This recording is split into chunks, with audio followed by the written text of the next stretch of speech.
Hi everyone, this is going to be a short video because we're working with just an introduction to the digestive system. The digestive system's major functions are, of course, digestion and absorption. We can define digestion as the breakdown of food, and it falls into two categories. Mechanical digestion, which involves things like chewing, peristalsis, we'll talk more about that later, and segmentation. Chemical digestion involves the use of enzymes or chemicals like acids to break molecules apart. So when we're thinking of chemical digestion, you'll have to take a trip back to Bio 210 for just a moment. You may recall a process called hydrolysis that allowed for larger molecules to be broken into smaller building blocks, and that's really where chemical digestion falls. So the whole goal of digestion is to allow for absorption to take place, and that's how we move food across the epithelial lining into a vessel. Typically it's a capillary inside a villus in the small intestine, or it may be a lacteal, which is a modified lymphatic vessel. We'll talk more about that process later in this chapter. The major organs are part of what we call the alimentary canal or GI tract. The major organs are the ones through which food will directly pass. Accessory organs contribute to digestion. So let's talk more about these by looking now at this picture. All right, so let's talk about the major GI organs. Food is taken in through the mouth. It is swallowed and sent down through the throat or pharynx area. It then travels into a tube or a gullet called the esophagus.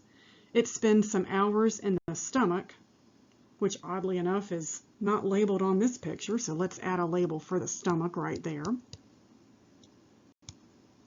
From there, the food travels into the small intestine, passing first through the duodenum or duodenum, second through the jejunum, and third finally through the ileum. Food then travels into the large intestine, first arriving in the cecum, which looks like also is not labeled on here, so we'll add that cecum right down below. From there it travels up into the ascending colon. I would move that line a little further up. Across through the transverse colon, descending colon, sigmoid colon, and then out through the rectum. So let's do this one more time, and this time I'm going to draw a line down through the organs that we travel. Keep in mind we're following the major organs through which food will pass. And through the mouth, pharynx, esophagus, that opening into the stomach is the hiatus. Now we're in the stomach. We travel through this cardia region first. The fundus is the portion here that expands out through the body, pylorus region, right through a pyloric sphincter down here. We travel first through the small intestine's duodenum or duodenum, second through its jejunum, and third through its ileum. So let me just trace on through here. All right, we now arrive in the large intestine, which is sometimes called the colon, first arriving in the cecum, then the ascending colon, across through the transverse colon, descending colon, sigmoid colon, rectum, and then out through the anus. So we'll just travel here through that ileocecal sphincter, up on the right side of the abdominopelvic cavity, across, down on the left side of the abdominopelvic cavity, make an S-shaped turn, and then we exit. And of course there's a pair of anal sphincters down there guarding the exit of the anus. Okay, so that covers the major organs through which food will pass. Let's also talk about the accessory organs. Around the mouth area we have the teeth, tongue, salivary glands. Down below the diaphragm, which is sitting right through there, we then have the liver, the gallbladder, which is right here, and the pancreas that also serve as accessory digestive organs. They contribute to the process of digestion, but food does not travel directly through those organs. Let's talk about the 4 layers found in most organs of the gastrointestinal tract. The mouth and pharynx are exceptions. They don't necessarily have these 4 layers.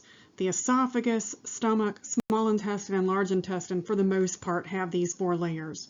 I should make note here, the stomach actually has 3 layers of muscles, not 2 that we're going to see in this image. So let's start from the innermost lining. The innermost lining here is the mucosa. And of course, as the name implies, that's made up of mucous membrane. It lines an open space here that we call the lumen. And that lumen is where food will travel through your esophagus, stomach, small or large intestine. So that mucosa or mucus lining is actually made up of stratified squamous in the esophagus. It may be simple columnar if we get into the stomach or small intestine. Large intestine is also simple columnar, but as we approach the anus, we're looking at, again, a return to stratified squamous epithelial tissue. Coming out, we're going to find another layer here called submucosa. It has blood vessels, glands. You can see some of those glands are mucus secreting glands that are producing mucus into the lining of the GI tract. They have their root in that submucosa layer.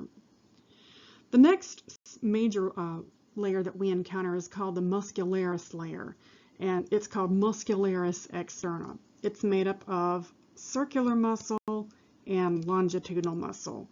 You'll notice the circular muscle is technically inside, that longitudinal muscle is exterior. So if you imagine how a tube of toothpaste is used, that's a good explanation for how these muscles operate. If you're using a tube of toothpaste, sometimes your hand, let's draw that tube of toothpaste, sometimes your hand grips around like a ring, and that's how those circular muscles work. They squeeze that tube of toothpaste or squeeze the food through this passageway. Other times you have your hand at the very end of your tube of toothpaste and you work the length of that tube of toothpaste, pushing that toothpaste toward the opening. That's how longitudinal muscles work. They milk the food along the length of this GI tract from one organ to the next.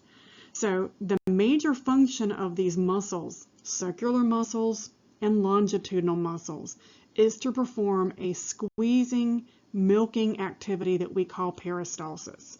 So I'm going to put a line here. I'm going to call this muscularis externa. And we're going to make a note, the major job here is peristalsis. That's a squeezing, milking activity that helps to move food from one organ to the next. Finally, the outermost layer is what we call the serosa. Of course, that serous membrane, you may recall it's made up of two layers. That's an inner visceral layer and an outer parietal layer. Do you remember what's found between those two layers? That's a serous fluid that helps to lubricate around the outside of our digestive organs. I should also make note that that serous membrane is not found around the mouth or the pharynx or the esophagus. It's only found around those digestive organs below the diaphragm. So let's see, that would include stomach, small intestines, large intestine, so that covers those lower GI organs. You'll notice this word down below here called mesentery. That's another name for a portion of the serosa. We'll talk more about that mesentery when we get into the intestines. That's a little later on in this chapter. Just another view here of the GI tract in cross-section. So let's see, we've got an esophagus, so we're looking at stratified squamous epithelium. This layer here would be which layer? All right, that layer would be mucosa. Let's see, the next layer as we come out would be this one here. How would you label that one? That one would be submucosa. They've already labeled for us muscularis externa. It's made up of two separate types of muscles. We're looking at a circular layer, this portion here. That's going to be our circular layer. And then we've got an outermost layer here. That's going to be our longitudinal layer. Okay, so those muscles help to squeeze and milk along fluid and foods that come through the esophagus. Kind of hard to see here. There is an outer membrane around the outside, but we don't necessarily have serosa in the esophagus. Were this to be another digestive organ, perhaps stomach for instance, we would expect to find a serosa layer on that outside. But of course the esophagus is not lined with pericardium or pleura up there in the thoracic cavity. Just another great view here. Keep in mind that lumen in the center here is the open space through which food will pass. And of course we've got muscularis or mucosa, submucosa, muscularis, Here's circular, longitudinal, and then the outermost very one down here in the bottom would be our serosal layer. So just a reminder that peristalsis is a set of involuntary muscular contractions. This occurs by those smooth muscles that make up the muscular layers of the GI tract. You can see in this image that these muscles contract and relax to help milk along food. In fact, if you've swallowed a piece of food, it takes anywhere from 4 to 6 seconds from the time you swallow it until it can enter into your stomach. Liquids take less time, usually around 1 to 2 seconds. We'll talk more about this mesentery as we get to the intestines, but this shiny, looks like saran wrap layer is embedded with blood vessels. That's what these structures are here, and it is performing a function of nourishing those intestines. This is actually visceral peritoneum that you're looking at in this image.